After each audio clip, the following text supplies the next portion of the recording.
Here is Aristotle's lantern. Do you see it? There's no mistaking Aristotle's lantern.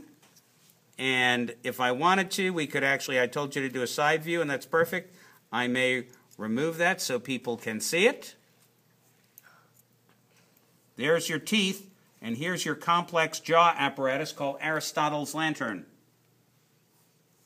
Notice, very, very intricate parts that are capable of moving.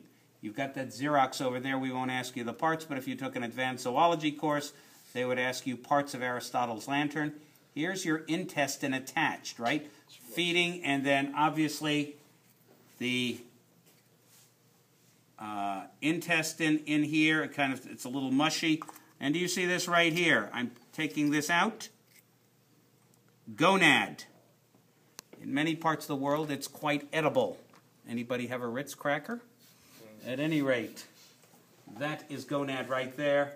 And again, teeth, Aristotle's lantern, and again, the GI tract associated with that. Are we all right with that? Mm-hmm. That's pretty easy. All right, let's take a look at the starfish, shall we? Do we have only one starfish open? I have one, but it's probably not as good as that. Okay, so let's take a look at this. Pyloric cecum, or digestive gland. You can't come up with your own anatomical parts. Well, I said part of it. I mean, there are names, and if you go to human anatomy, there are real names. I'm not saying there aren't other names for these things, but pyloric cecum or digestive gland. Are we all right with that? Each arm contains the same thing. So here I am lifting the pyloric cecum, right there.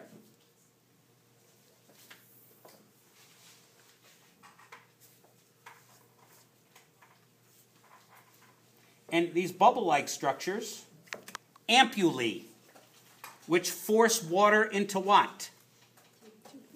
Here are your tube feet. If you've gone to the beach and you've handled these things when they're alive, there are your tube feet used for respiration, feeding, and movement from the notes, right? We can ask it on a practical. I'm not going to go to the notes to ask everything we said in lecture, but a couple of things like, you know, what do tube feet do?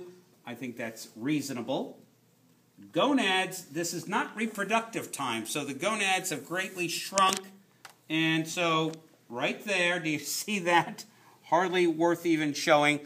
Gonads right there, gonads right here. Now, if I actually had a starfish and it was reproductive time, we could show you that much more abundantly, but very high and close to the central disc.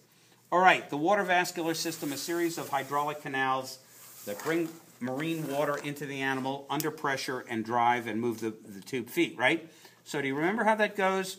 Madreporite goes to what canal?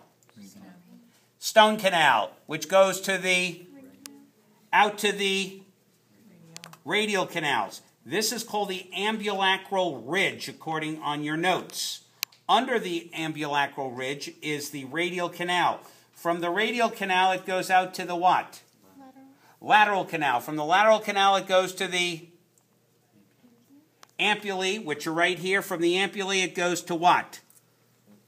To the tube feet. Are we all right with that? Okay? So let's take a look, shall we? There is the madreporite. Do you see it? Looks like a little eye spot almost. That's the madreporite. Associated with the madreporite is the stone canal.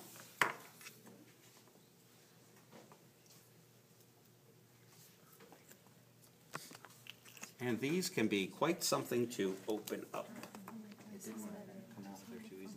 Oh, I know. You've got one open? Yeah. Go.